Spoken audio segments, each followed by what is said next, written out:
Buenos dias.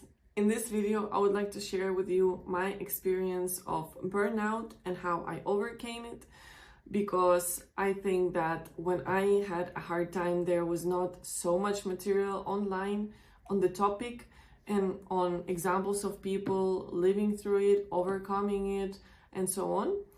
And this video is by no means a medical advice. I'm not a psychologist, I'm not a doctor. I'm just giving an example of my own experience so that other people can perhaps be able to identify themselves with somebody else, see another example, or by best case scenario, maybe get inspired of some tips and tricks that might help you to overcome your situation.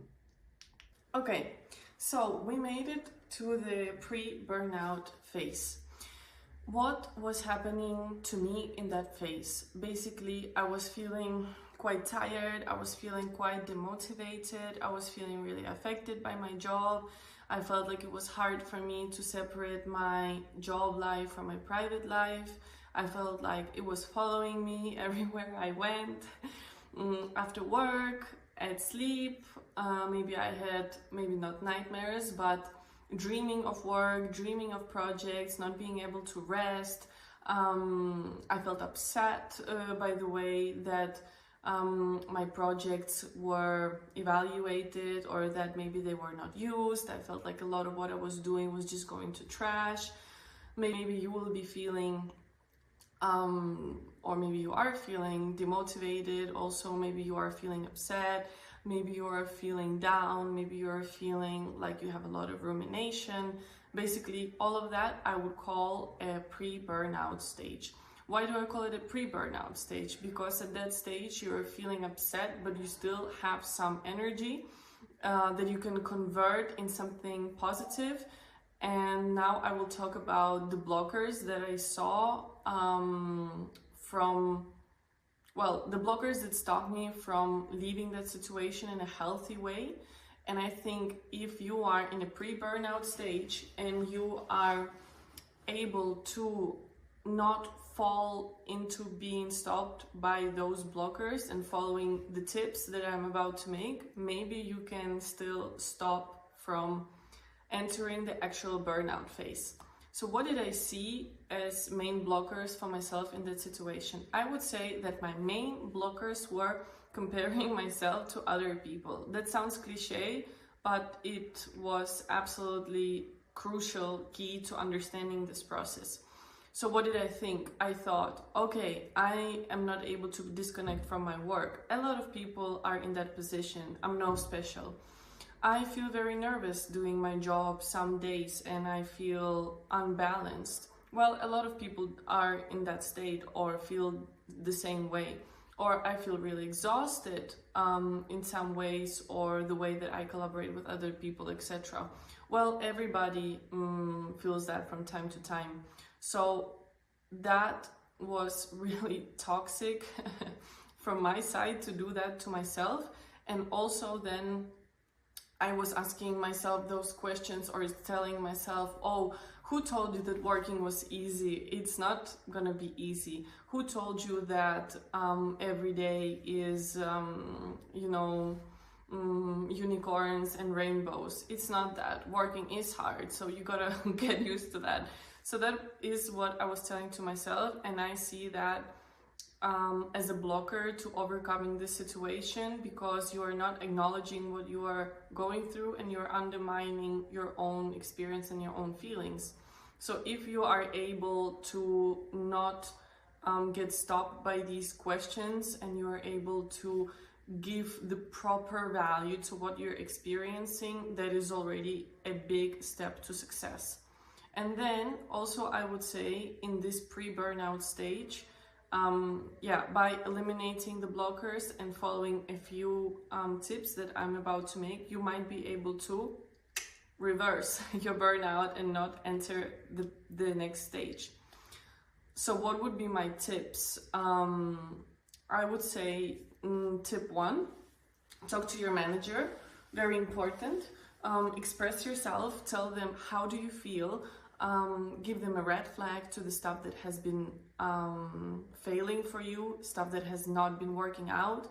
Let them know and see, are they reacting to that? Are they giving you, well, not credit, but are they giving importance to what you're expressing? Do you feel like they are being resolutive about it? Are they giving you options, etc., etc.? Because if they are giving you some solution or some alternatives, that's great. Maybe some, I don't know, it could be a one-to-one or some training or some change in the behavior. That's amazing. And if they tell you that what you're feeling or what you're experiencing is not something that they will treat in any special way and so on, you can also, you know, ask yourself a question. Do I want to be in a place where this is the reaction to my expression, you know, and to my initiative to try to take things differently or do things differently? Then point 2, I would say, start looking for alternatives. It is very important because even though you're making effort to try to improve stuff in your current workplace, it might not work. And getting a job, it's a long process. So get out there in the market, send your CVs, see what's out there, even though it will end up in only a few interviews. Being in interviews is also a very good experience for you. It will give you understanding of what you need to get your job in the market, again, depending on how many years you've been employed before. And it will just give you another perspective. It was very useful for me to see that if I continue doing my job that I'm doing, it will be hard for me to change in, let's say, 2 years, because I need a very versatile skill set, and right now I'm going quite niche. And then try to find an alternative in your own organization if you want. In a lot of corporations you can find an internal job portal and switch to a position within your own company. Maybe you want to do something else or something similar in another department. In many cases that is an option, and in some organizations it's endorsed better than in others, so you can give it a chance.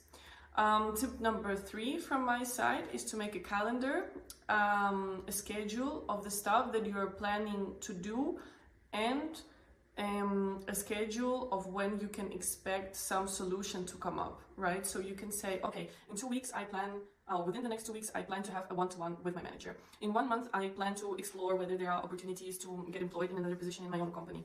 By, I don't know, 4, 5, 6 weeks from now, I want to be able to have at least 3 interviews with other companies to see what kind of alternatives I have out there, right? So basically direct some energy that you're still having into being resolutive for yourself. Like, try to look for another solution for yourself, internally in the company, externally, and so on.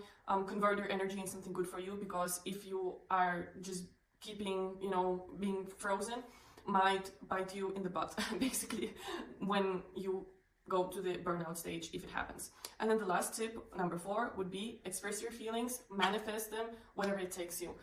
Personally, I had sessions with my psychologist, and I also had a notebook where I expressed myself with no limits, and that was very good. Actually, that notebook that had you know, my emotions, my planning, my schedules, everything.